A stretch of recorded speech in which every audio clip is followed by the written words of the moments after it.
Wannan ilimi na ɗaya daga cikin fannoni da Majalisar Ƙaramar Hukumar Kumbotso ta bai muhimmanci da nufin ganin an inganta harkokin koyo da koyarwa a makarantu a dukkanin matakai. A tsawon shekara guda da shugaban Majalisar Ƙaramar Hukumar yi a kan karagar mulki, Alhaji Abdullahi Gali Bassab ya cimma nasarori daban-daban akan harkokin ilimi har ma a sauran fannoni. Kama daga fannin lafiya, ruwan sha da hanyoyi da kuma sauransu. Ɗaukar nauyin ɗalibai 'yan asalin ƙaramar hukumar domin zuwa ƙaro karatu a manyan makarantu da wasu jami'o'i na ɗaya daga cikin irin ɗimbin nasara da ƙaramar hukumar ta samu da ƙarshen shugabancin Alhaji Abdullahi Gali Bassab, wanda aka gudanar a karo na biyu. Shugaban kwamitin bayar da tallafin karatu na Majalisar Ƙaramar Hukumar ta Kumbotso, wanda kuma shine kansilan ayyuka na ƙaramar hukumar, ya bayyana cewa Majalisar Ƙaramar Hukumar Kumbotso ƙarƙashin shugabancin Alhaji Abdullahi Gali Bassab ya sake amincewa a karo na biyu a ɗauki nauyin karatun yara sama da guda 300 su ci gaba da karatunsu a manyan makarantu da ke faɗin jihar nan, musamman kwalejin ilimi ta Sa'adatu Rimi. Shugaban kwamitin ya ce tuni dai kwamitin ya tayi tsaye yayin da ya fara tantance ɗaliban 'yan ƙaramar hukumar ta Kumbotso da suke da credit 5 na jaraba su ta NECO ko WAEC zuwa sama, wanda shi ƙari ne da sama da ɗalibai kimanin kusan 3,000 da aka ɗauki nauyinsu suke karatu a kwalejin ilimi ta Sa'adatu Rimi da sauran makarantu musamman na lafiya a halin yanzu. Kamar yadda muka saba yi ne dama, duk lokacin da za mu ɗauki nauyin ɗalibai muna kiran su domin mu tantance su, mu tabbatar da cewar halattattun 'ya'yan karamar hukumar Kumbotso ne. Mun kira wasu ne domin tantancewa don neman musu gurbin karatu a makarantar Sa'adatu Rimi. Mai girma ciyaman baya ware adadi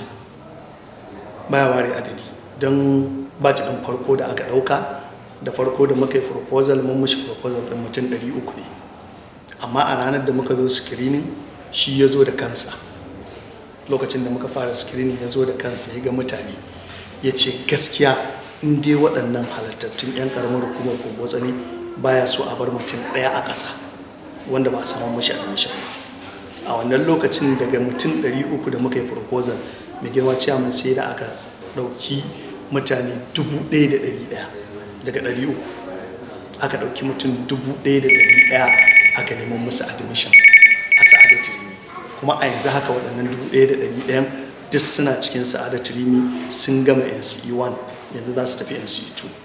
To shine yanzu kuma za a sake ɗaukar second batch waɗanda za su zamto cewar suna biyo waɗancan baya.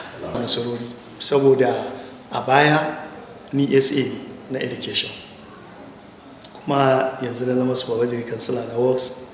Duk wani tsari da aka yi na education, mai girma ciyaman ya nemi shawarwarinmu, mun zauna mun yi.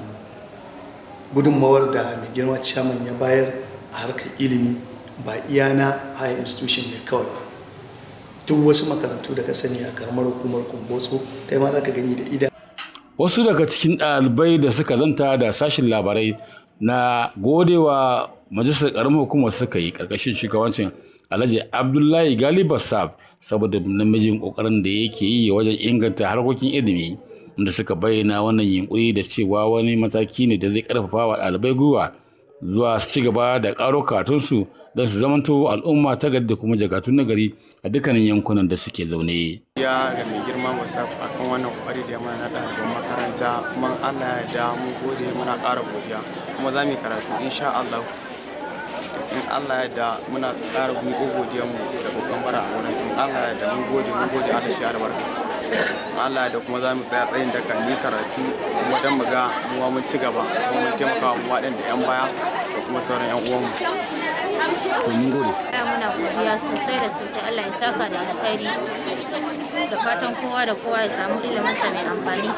Muna godiya sosai. Kuna ga wannan zai ƙara mu ƙarfin gwiwa ku ji gaba da karatu? Insha Allah muna fatan haka. To muna godiya. Nuruddin Sani Shika ɗauke da rahoto.